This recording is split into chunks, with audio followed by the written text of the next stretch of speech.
the type of story you hear every day, right? Jewish kid from Chicago goes to India and becomes one of that country's most respected spiritual leaders. Happens all the time, right? Yeah, not so much, Mark. Radhanath Swami's new book is called The Journey Home. It's right here. It marks his epic quest for spirituality through India. Radhanath is in Seattle for a few speaking events, but he is with us this morning. Thank you so much for stopping by. I'm so grateful to be with you, and thank you for this opportunity. I started reading last night and I couldn't put your book down. The first pages just pull you in. And it began, I guess, when you were a little kid and you started becoming aware of things like religion and God. And in the basement of a friend's home, you had a terrifying experience. Tell us about that briefly, if you would. Well, I was about 5 years old, or actually 8 years old. Mm-hmm. And I was in the basement of my friend, and my friend told me that his parents hated me, and they told him that God hated me. Because you were Jewish? Because I was Jewish. Wow. And that was very confusing to me, and I was trying to understand in my very small, impressionable mind how in the name of a loving God there's so much hatred in this world. And that really kind of set me on a search for the inner essence of what life is about.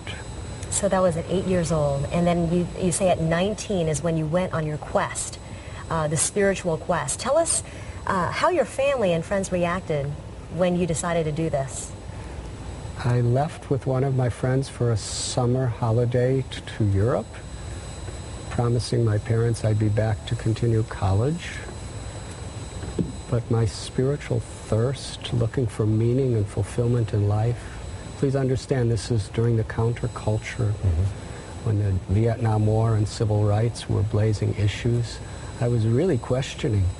And ultimately, on a mountain in Crete, I had a calling to go to India. So I hitchhiked to India. And I wrote a letter to my parents from Iran that I'm on my way to India, with no return address.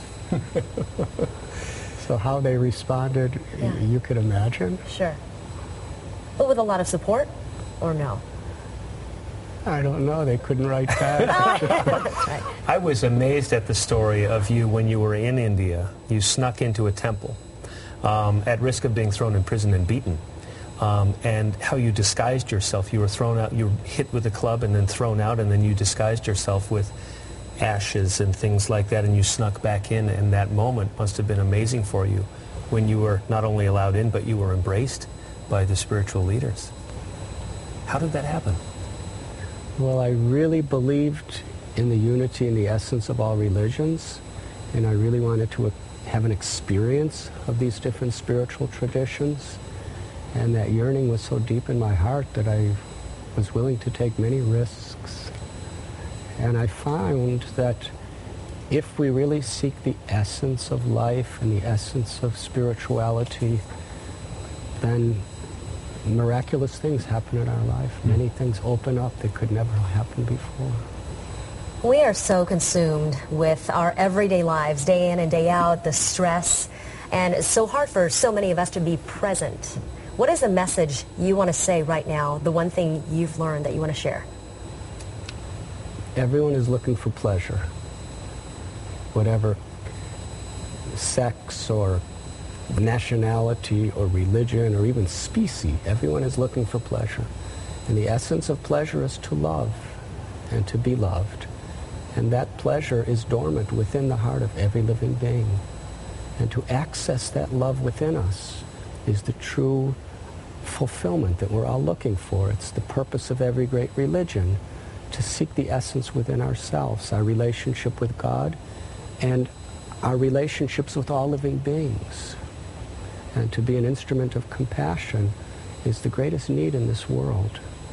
And to go beyond sectarian concepts and really search for the essence within ourselves is where we can find true peace, true fulfillment, and be an instrument of that to others. And we believe that chanting divine sound vibrations or mantras helps us to awaken and access that source of love that's within all of us. Well, Swami, it's an honor to meet you.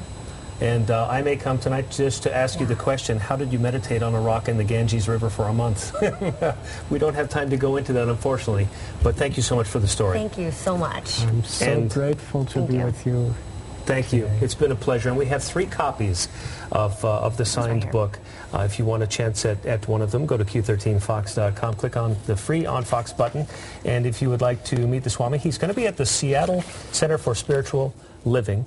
That is tonight at 6:30. Saturday, he's going to be at the downtown Seattle Borders bookstore at 11 a.m. And Saturday night, 7:30, he will be at the Vedic, is that how you say it, Vedic Cultural Center in Sammamish? Okay, there we have it. I guarantee you will not be able to put this book down once you open it up. Swami, thank you so much. Thank you.